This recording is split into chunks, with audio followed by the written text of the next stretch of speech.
Hello, Giants fans. Welcome to Giants Baseball 101. I'm Gabe Vaughn, your host. I'm sorry that there was no episode yesterday. I know that was the original plan, but I had to work late, and sometimes I'm just going to need everybody to be flexible. But I mean, I'll be sure to just continue this when I'm able to do so. The plan also is to have our original Monday night plan go tomorrow and have the episode there. But I mean, that's tentative. I'm not positive that I'm going to be available for that. And in the event that I can't do it tomorrow, I will definitely make sure to make it up later when I'm able to. But tonight, it's just kind of a big one for us because we're right in front of the winter meetings and all of the activity that typically goes on there. And that's affecting the Giants in a very similar way as to how it did last year, and that's what I specifically want to touch on today.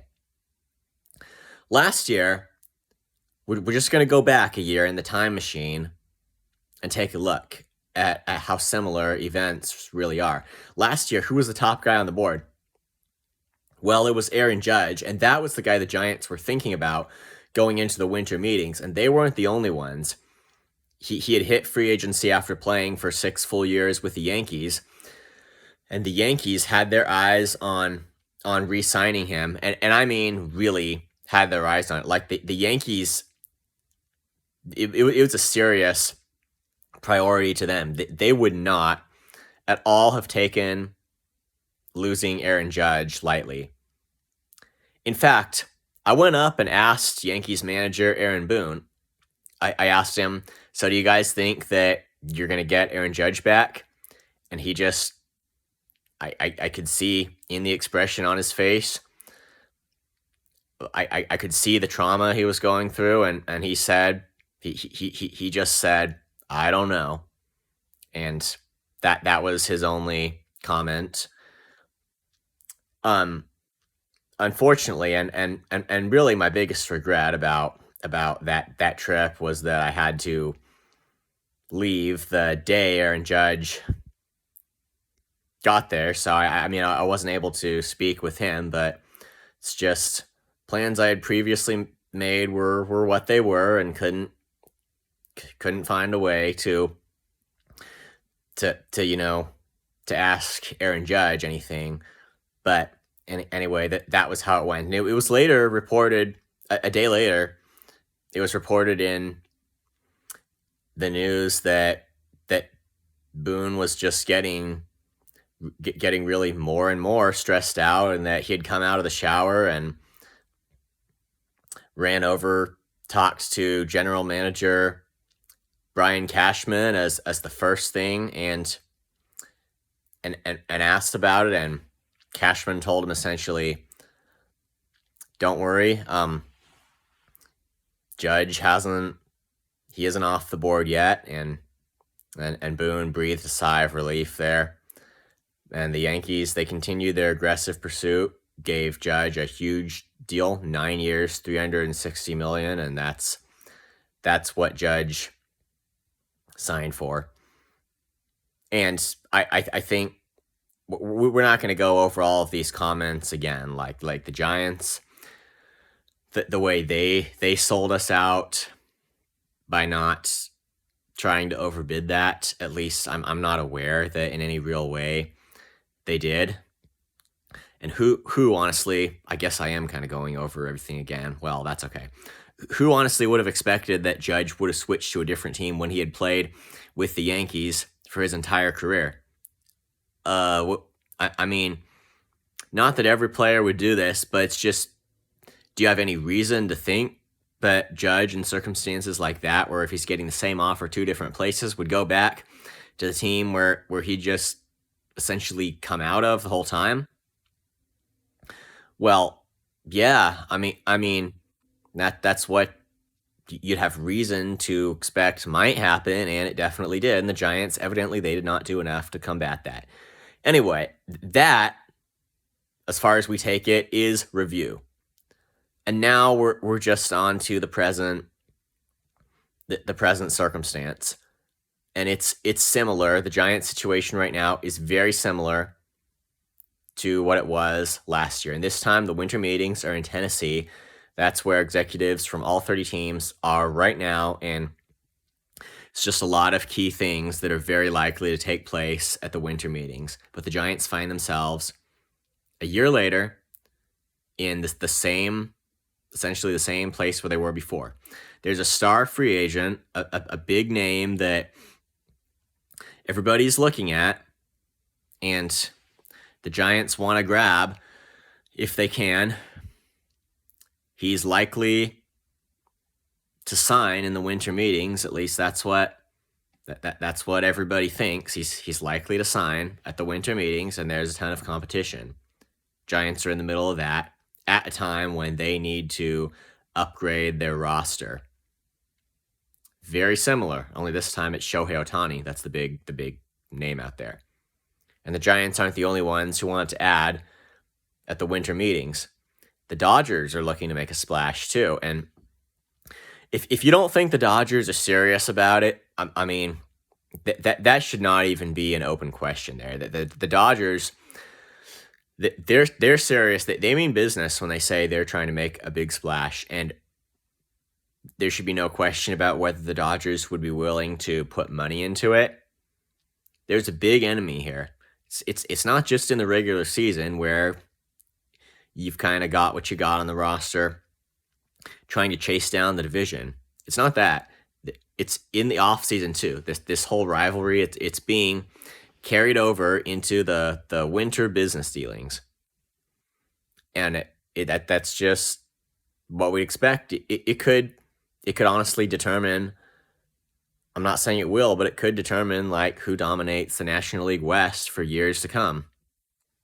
That's where the competition is for Shohei Ohtani. Now, I'm not saying that it's going to be either the Giants or the Dodgers who are going to grab him, and that no one else, that there's no possibility of his being signed by anyone else. No, in fact, there are reporters who think other teams are more likely than the Giants to be the Dodgers' fiercest competitors to get him.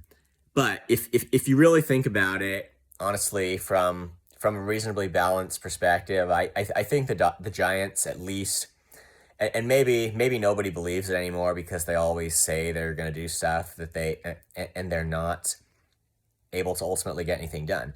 But what I think the Giants, what they're indicating is just that they're ready to go full force and that they're not going to be beaten. Now, is that kind of the same thing as what they said last year? Yeah. So the question is basically whether it's going to change this year. Is Farhan Zaidi finally going to demonstrate the leadership that he needs to? That it's got to change, and it's just last year there's just no excuses, no valid excuses in saying the Giants tried, because like if that was trying, honestly, their effort, not going to go over everything. If that was trying, like it's not good enough. But this offseason, I just find it really striking, the similarity of the situation here, and the potential consequences one way or the other are just, they're really likely to be the same. I mean, they really are. Only this time, the Giants, here's what makes it different, and here's what just, how would I say this? Here's what just drives up the intensity on this one a little bit. It's the Dodgers that are the Giants' competitor, and probably, I mean, this should go without saying. It couldn't be just for Ohtani, like, either. But I mean, some of the other guys the Giants are looking at, are the Dodgers looking at them? Yeah, of course they are. That just, it should be obvious. They don't need to come out and say it. You wouldn't need to hear it in the news. We can just know that that's true. But I think with Shohei Ohtani, it's just the most striking because he's clearly the best player in baseball. It's very hard to dispute that.